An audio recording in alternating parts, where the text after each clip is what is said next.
दोस्तों, जैसा कि हम सब जानते हैं कि सिख धर्म का आविर्भाव पूज्य नानक जी द्वारा समकालीन सामाजिक कुरीतियों से निजात दिलाने हेतु हुआ था। जनमानस में सिख गुरुओं की वाणी को देवतुल्य माना जाता है और आधुनिक भारत में अनगुणित महापुरुषों और योद्धाओं ने इस माटी के लिए बलिदान दिए हैं। 1947 की भीभत्स त्रासदी में धर्म के आधार पर बंटवारा और दुनिया के सबसे बड़े धार्मिक पलायन जैसी घटनाएं भी हमारी साझी विरासत में दरार नहीं डाल सके। धार्मिक आधार पर पाकिस्तान बनने के बाद पाकिस्तानी नेताओं ने धर्म के नाम पर हिंदुस्तान के खिलाफ लोगों को गुमराह किया और आपराधिक प्रकृति के लोगों ने पाकिस्तान को बेरहमी से लूटा। इसका प्रतिफल है कि आज पाकिस्तान भूखमरी के कगार पर है। यही कुछ 80 के दशक के खालिस्तान आंदोलन में भी हुआ।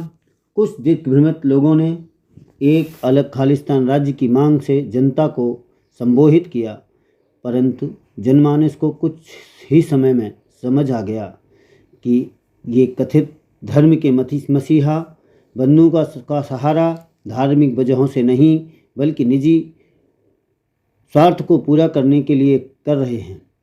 खालिस्तान विद्रोह की असलियत मालूम होते ही जनता ने इन पथभ्रष्ट लोगों से मुंह फेर लिया और अंततः खालिस्तान आंदोलन खत्म हुआ। परंतु इस आंदोलन ने ऑपरेशन ब्लू स्टार, प्रधानमंत्री और अन्य राजनेताओं की हत्या के साथ 84 के दंगों का दंश भारतीय जन समुदाय को दिया।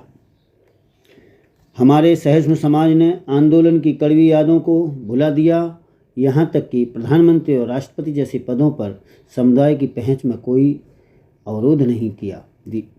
आज जब विदेश में बैठे कुछ दिग्भ्रमित और आपराधिक तत्व षड्यंत्र रच रहे हैं, तब ये प्रश्न उठना लाजमी है, क्या फिर से कुछ लोगों की मौन स्वीकृति मिलना प्रारंभ हो गई है?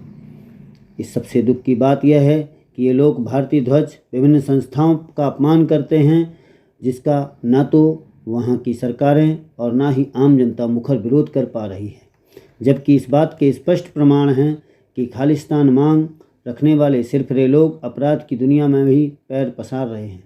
इनसे न केवल नई पीढ़ी दिग्भ्रमित हो रही है, बल्कि परम पूज्य नानक जी और गुरुओं द्वारा सिखाए गए रास्ते का घोर अपमान भी है।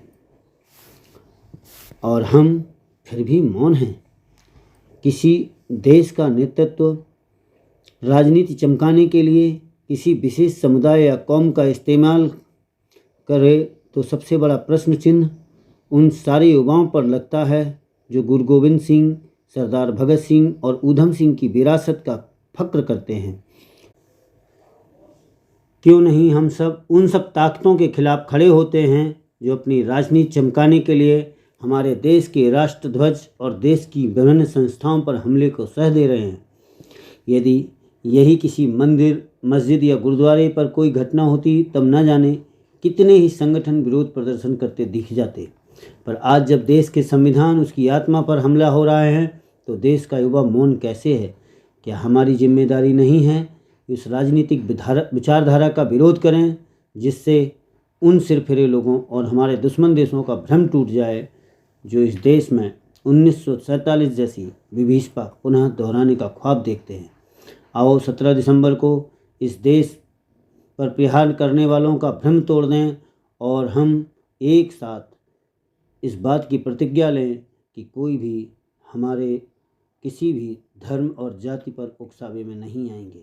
धन्यवाद।